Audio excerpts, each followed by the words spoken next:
Namaste and welcome to today's Explainer.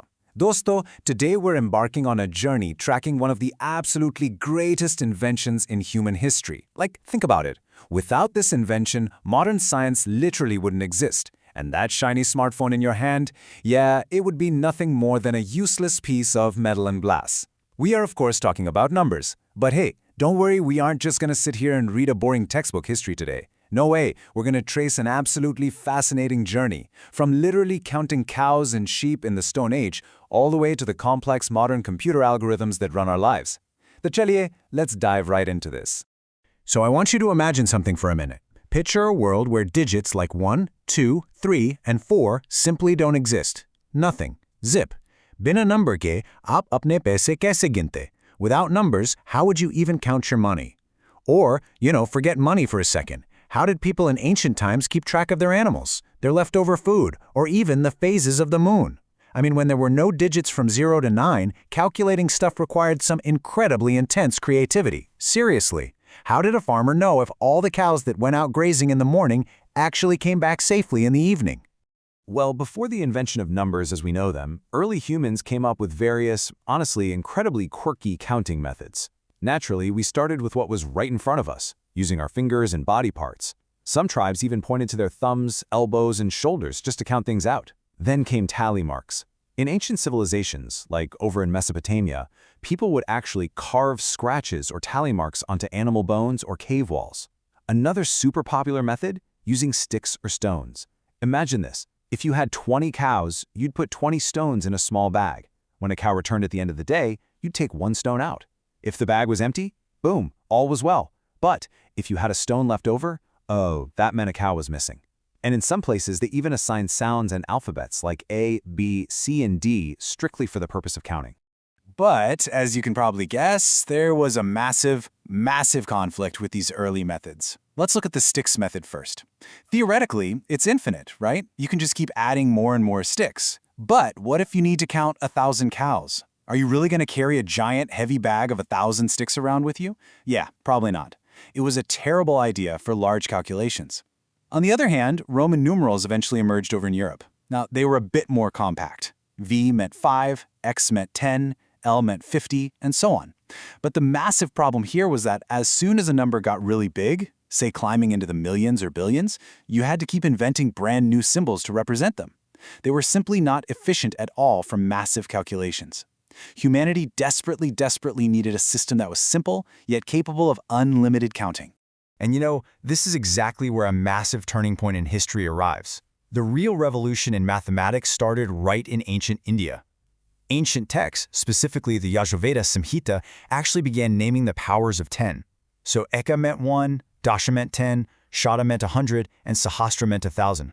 This was a real game changer because this logic actually forms the foundational base of the place value system we still use today. Ancient Indian scholars realized something brilliant. By arranging numbers according to their position, their value could be precisely defined, no matter how massive the number got.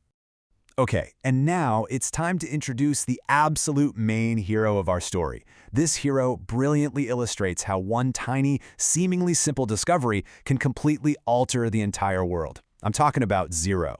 The digits from 0 to 9 were invented in India. If we look at the Bakshali manuscript, which dates back to around the 3rd century, 0 was represented simply as a tiny dot.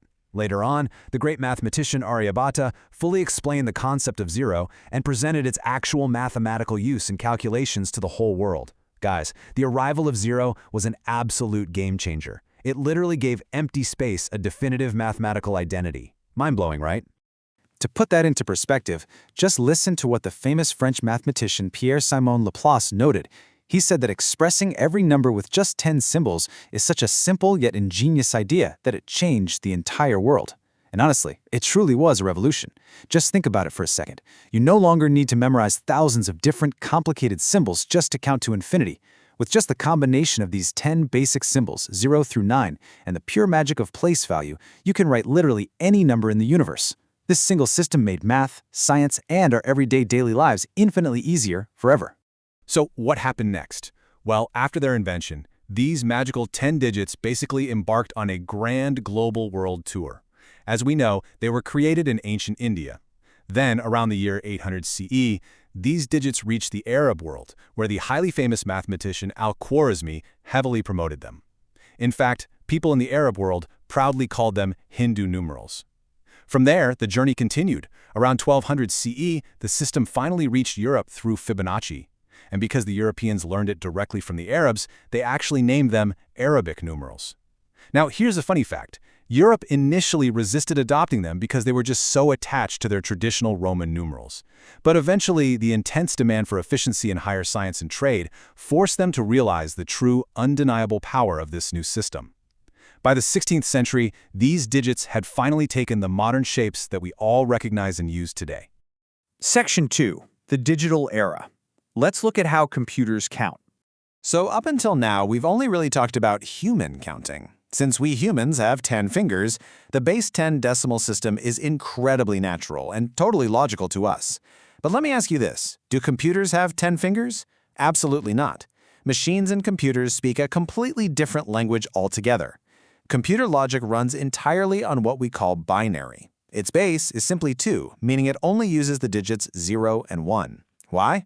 Well, because at a very basic hardware level, a computer only understands whether a switch is on or off, whether there is an electrical current flowing or no current at all. 1 for on, 0 for off. Simple as that. And taking it a step further, programmers also use hexadecimal. This one has a base of 16, utilizing the digits 0 through 9 and then the letters A through F.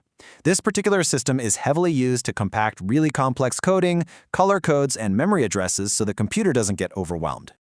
Okay, I know that might sound a little complex, so let's dive into this practically. How exactly does a machine translate its binary code back into a human number that we can actually read? Let's take the binary code 101 as a quick example. Step 1, we just write down the digits, 1, 0, and 1. Step 2, just like our decimal system has units, tens, and hundreds, in binary each place value is multiplied by powers of 2. So, reading it from right to left, we multiply the first one by 1, the 0 by 2, and the next one by 4. Step 3, we simply add them all up. So 4 plus 0 plus 1 equals 5. That means the computer's secret language of 101 translates exactly to our human number 5. Pretty fascinating stuff, right?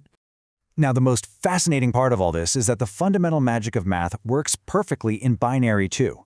The rules of addition are actually quite simple. Check this out. 0 plus 0 is obviously 0. 0 plus 1 or 1 plus 0 is always 1. But here's where the twist comes in. What about 1 plus 1? In our everyday decimal system, 1 plus 1 equals 2. But remember, there is no 2 in binary. So in binary, 1 plus 1 becomes 1, 0, which we read as 1, 0, not 10. The 0 is written down, and the 1 is carried forward to the very next column. It works exactly the same way we carry over a 1 when we add 9 and 1 to make 10 in normal math. This seemingly tiny shift in mathematics is quite literally what powers today's entire digital and AI-driven world. What a wild ride, huh? Our journey has taken us all the way from scratching tally marks on animal bones in the Stone Age to the absolute genius invention of zero in India, and right up to the zeros and ones racing through today's massive supercomputers. Sirf 10 symbols ne puri dunya badal di. If just 10 symbols changed our entire human history and built the modern world, next mathematical revolution kya hoga? What will the next revolution look like? Will quantum computing completely change how we view and process numbers forever? It's definitely something incredibly exciting to think about. Well, that's all for today's explainer. Keep learning, keep exploring, and I'll catch you next time.